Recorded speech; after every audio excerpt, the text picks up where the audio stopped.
স্বাদ, গন্ধ আর রঙের জন্য চিকেন হারিয়ালি কাবাব কিন্তু সবার পছন্দের একটি রেসিপি। হ্যালো, আসসালামু আলাইকুম ভিউয়ার্স, কেমন আছেন সবাই? হোমমেকার কিচেনে আপনাদের স্বাগতম। আজকে আমি আপনাদের সঙ্গে চিকেন হারিয়ালি কাবাবের একটি রেসিপি শেয়ার করব। তো চলুন দেখে নেই। আমি প্রথমে কাবাবটা মেরিনেট করার জন্য একটা মশলা বানিয়ে নিলাম। এর মধ্যে ধনেপাতা, আদা, রসুন, কাঁচামরিচ দিয়ে একটি পেস্ট তৈরি করে নিলাম। আর আমি এখানে একটি বোলের মধ্যে চিকেনের ব্রেস্ট পিস আর একটা থাই পিস ছোট টুকরা করে কেটে নিয়েছি। এখন এর মধ্যে লবণ আর ধনের পাতার যে পেস্টটা তৈরি করেছি, এটাই কিন্তু এই হারিয়ালি কাবাবের বিশেষত্ব। এটাই যে রঙটা সবুজ হয়। তো এর মধ্যে আমি কিছু কাবাব মশলা, শুকনো মরিচ বা লাল মরিচ গুঁড়া আর দিয়ে দিলাম গোলমরিচ গুঁড়া, আর সামান্য দিয়ে দিচ্ছি এখানে আমি চাট মশলা। এখন দিয়ে দিব এর মধ্যে টক দই। সব মশলাগুলো দিয়ে চিকেনটা মেরিনেট করে রেখে দিতে হবে 1 থেকে 2 ঘন্টার জন্য।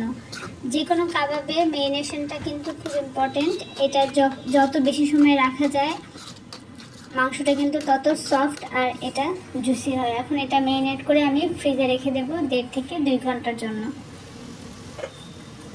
আমার মেরিনেশন টাইমটা কমপ্লিট হয়ে গেছে। এখন আমি এটাকে সাসলিকের কাঠিতে গেঁথে নিচ্ছি। চাইলে এটা কাবাবের যে শিকগুলো পাওয়া যায় সেটাতেও আপনারা গেঁথে নিতে পারেন।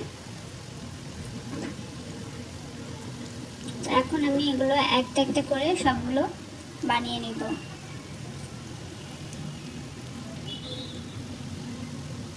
দেখতে পাচ্ছেন আমার একটা বানানো হয়ে গেছে। আমি এভাবে বাকিগুলো বানিয়ে নিলাম। এখন আমি এটাকে ভাজতে চলে যাব। আমি ফ্রাই প্যানের মধ্যে একটু বাটার দিয়ে দিলাম। কাবাব রেসিপিটা আসলে বাটার দিয়ে করলে ভালো হয়, চাইলে এখানে অয়েল দিয়েও করা যায়, তবে বাটার দিলে ফ্লেভারটা একটু ভালো আসে। এখন আমি এর মধ্যে কাবাবগুলো দিয়ে দিচ্ছি। এটাকে এখন উল্টে পাল্টে ভেজে নেব। এখানে ভাজার মাঝে মাঝে যদি এই মেরিনেট করা মশলাটা ব্রাশ করা যায়, সাথে একটু অয়েল ব্রাশ করা যায় বা মেল্টেড বাটার দিয়ে দেওয়া যায়, তাহলে কিন্তু কাবাবটা অনেক বেশি জুসি থাকবে,